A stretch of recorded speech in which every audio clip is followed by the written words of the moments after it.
And as you know, if you look at the history of the 20th century, relationships between these two nations has not always been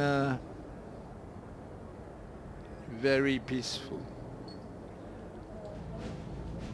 Peu de temps après la fin de la Seconde Guerre mondiale, alors que l'Allemagne se remettait des blessures qu'elle avait reçues et que la France se remettait également de ce qu'elle avait vécu, des ingénieurs aéronautiques et des industriels s'étaient mis en tête de relancer, en tout cas en France au début, une industrie aéronautique digne de ce nom. Et peu de temps après, l'industrie allemande, l'industrie aéronautique allemande émergea également de ses cendres. En France, à la demande de l'armée de l'air française qui avait besoin d'avions de transport, Nord Aviation, Société nationale de construction aéronautique du Nord, la SNCAN, avait lancé un programme d'un avion cargo militaire avec une architecture tout à fait adaptée à ce genre de rôle. Cet avion s'appelait le Nord 2500, puis une seconde variante est arrivée qui est devenue le Nord 2501.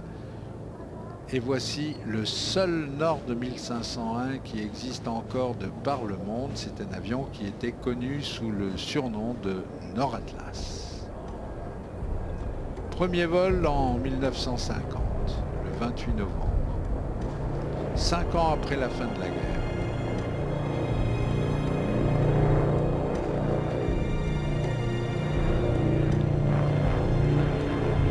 Un avion avec un son magnifique. Le son vient de moteurs anglais.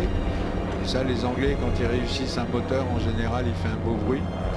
Les moteurs sont des Bristol Hercule de plus de 2000 chevaux. Et donc, le Nord Atlas a été construit en France au début. Et puis, assez rapidement, l'armée allemande, qui était en train de renaître, est venu demander s'il était possible d'acheter des Nord Atlas. Et finalement, alors que quelques années auparavant les deux pays étaient plus qu'antagonistes, et bien au début des années 50, la France et l'Allemagne ont commencé de coopérer autour d'un premier programme de construction aéronautique lourd autour du Nord Atlas, autour de cet avion. Les Français ont construit 264 exemplaires de ce gros bimoteur, de ce beau bimoteur, et les Allemands en ont construit 162.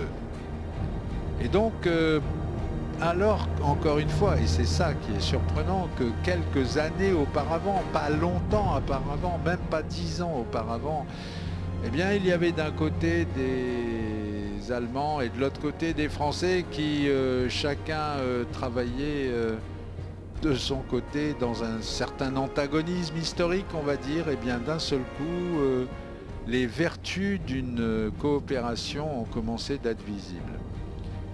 Cet avion a donc été en service dans l'armée française, dans l'armée de l'air française pendant fort longtemps, dans l'armée de l'air allemande pendant tout aussi longtemps.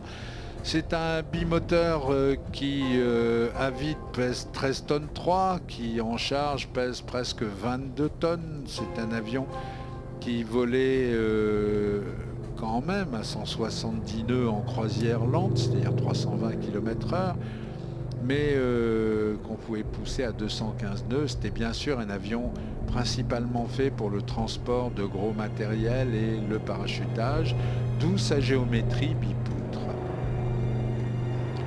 Ce Nord Atlas, celui qui est dans le ciel au-dessus de nous, est une machine qui appartient à une association de gens absolument extraordinaires, qui sont tous évidemment d'anciens navigants de l'armée de l'air ayant volé sur le Nord Atlas.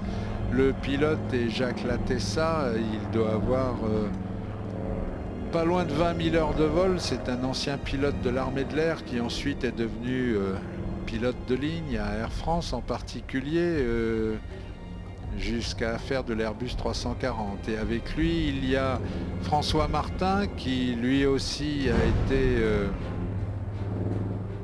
pilotes de ligne après avoir été pilotes de transport dans l'armée de l'air et avoir fait pas mal de Nord Atlas.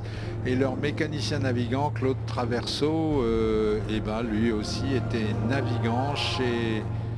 navigant dans l'armée de l'air sur Nord Atlas. Tous les trois et toute l'équipe qui est derrière eux, et ils sont des dizaines, ont donc restauré cet avion à grand renfort de milliers d'heures de travail et en ont fait véritablement un monument national.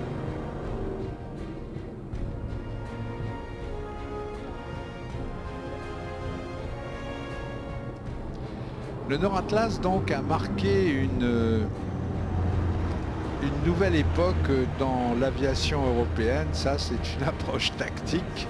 C'est comme ça qu'on allait se poser quand on ramenait l'avion au sol d'une manière un peu précipitée parce qu'on était dans un environnement peu accueillant.